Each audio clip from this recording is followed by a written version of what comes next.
কিংবা শেষ পছন্দ হতে পারিনি। আমি সব সময় সবার দ্বিতীয় কিংবা তৃতীয় পছন্দ হয়েই থেকে গেছি।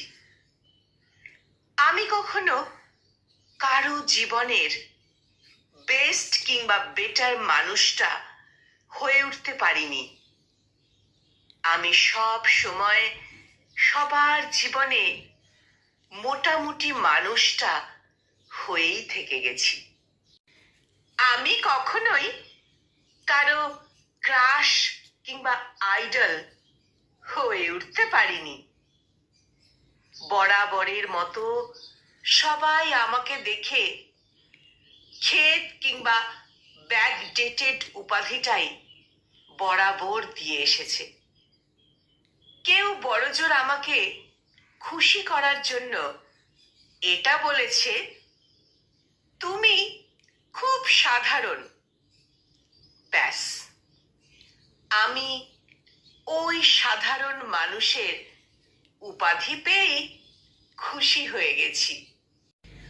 আমাকে কেউ কেউ কখনো প্রচন্ড অধিকার নিয়ে বলেনি, তুমি আমার নিজের মানুষ, আমার তোমাকেই লাগবে, আমি তোমাকেই চাই। আমাকে কেউ কখনো বলেনি, তুমি চোখের আড়াল হলে আমার ভয় হয়। আমাকে হারিয়ে ফেলার ভয়টা আমি কখনো কখনো কারো চোখেই দেখিনি। আমাকে কেউ কখনো গভীর যত্নে আগলে রাখেনি। সবাই এটাই বুঝিয়েছে, থাকতে হলে নিজের থেকেই থেকে যাও। আমি তোমাকে আগলেও রাখছি না, আবার ছেড়ে যেতেও বলছি না। মানে যাকে একদম ছন্নছাড়া বলে, সেই রকম আর কি। আমার সাথে কথা বলার জন্য কেউ কখনো এতটা আগ্রহ দেখায়নি যতটা আগ্রহ আমি অন্য কারো সাথে কথা বলার জন্য দেখিয়েছি। কেউ কখনো আমাকে বলেনি, তোমার সাথে কথা না বলে থাকতে আমার ভীষণ কষ্ট হয়।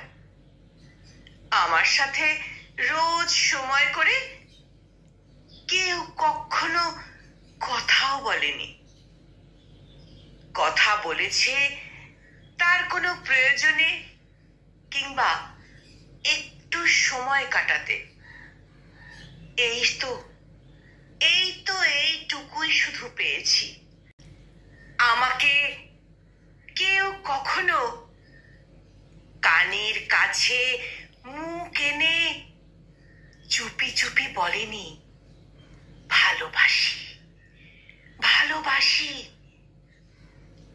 আসলে আমি সব সময় সবার জীবনে অপশন হয়েই থেকে গেছি। কারো জীবনে একদম গুরুত্বপূর্ণ মানুষটি আমি হয়ে উঠতে পারিনি কখনো। আমাকে বুঝে আমার সব কিছু নিজের মতো করে মানিয়ে নিয়ে শেষ পর্যন্ত আমার সাথে থেকে যাওয়ার মতো আমি কাউকে কখনো পাইনি। আমি কাউকে কখনো পাইনি। কলমে মেহেদি হাসান শুভ্র, আর উচ্চারণে আমি নিবেদিতা।